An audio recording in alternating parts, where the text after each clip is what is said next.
Chers Africains, bonjour. C'est vrai que tout le monde nous dit que nous consacrons trop d'éditos sur la Côte d'Ivoire. C'est vrai, c'est parce que nous y sommes originaires.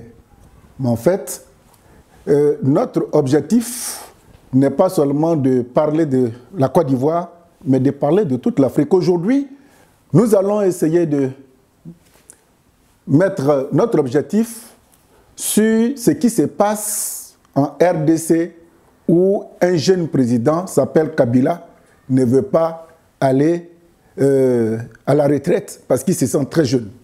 Nous avons lu qu'à Goma, il y a eu des morts. Pourquoi? Ben, on se pose toujours la question. On va remonter un peu dans le temps. Affaire Kabila. Lorsque Kofi Annan était encore secrétaire général de l'ONU, je crois que c'est par là que la plaie des Congolais a commencé à voir le jour. Donc le problème de Kabila, après l'assassinat de son papa, il a été beaucoup aidé par l'ONU lorsque M. Kofi Annan y était comme secrétaire général.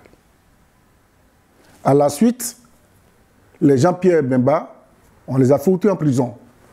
Il s'était levé un matin, compte tenu de sa popularité, il est rentré pour être candidat. On lui a collé un procès sur le dos. Aujourd'hui, il purge une peine de près de 20 ans en prison à la CPI.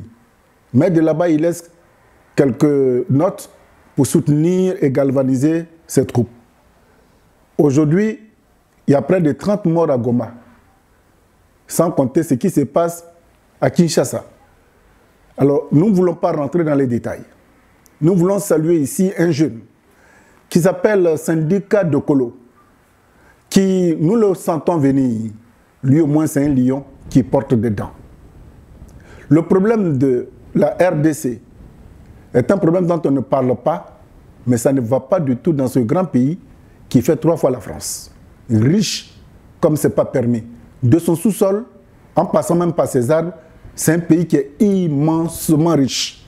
Depuis longtemps, on empêche les Congolais d'user de leur génie, de leur talent pour bénéficier des richesses de leur sol parce que le noir n'a pas le droit d'être riche et de vivre heureux aux yeux des Européens, des Américains, des grands organismes comme l'ONU, la Banque mondiale, le FMI, etc.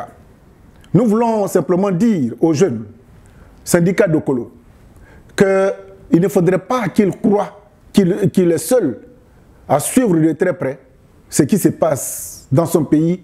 Nous suivons ça aussi de très près.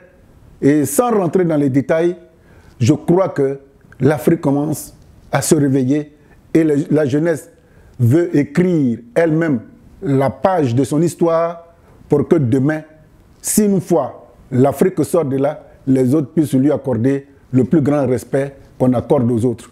Chez nous, il y a de quoi à manger, à vivre, si et seulement si on nous lâche un peu les baskets. Ici, il fait froid. Ici, le noir, la peau noire est un handicap. Ici, nous n'avons pas droit de citer. Ici, on nous fait croire que c'est l'Eldorado. Mais mettez-y les pieds, vous vous rendrez compte que c'est quasiment plus qu'un cimetière pour nous. Et d'ici peu de temps, si on ne fait pas attention, ils vont encore nous recoloniser parce qu'ils sont en train de créer des lois qu'eux-mêmes ne pourront pas supporter. Ils seront obligés de partir en Afrique. Si c'est ce que nous attendons, ben, il ne faudrait pas qu'on leur donne cette opportunité. Alors, peuple congolais, nous sommes en train de vous observer. On vous encourage. Si vous êtes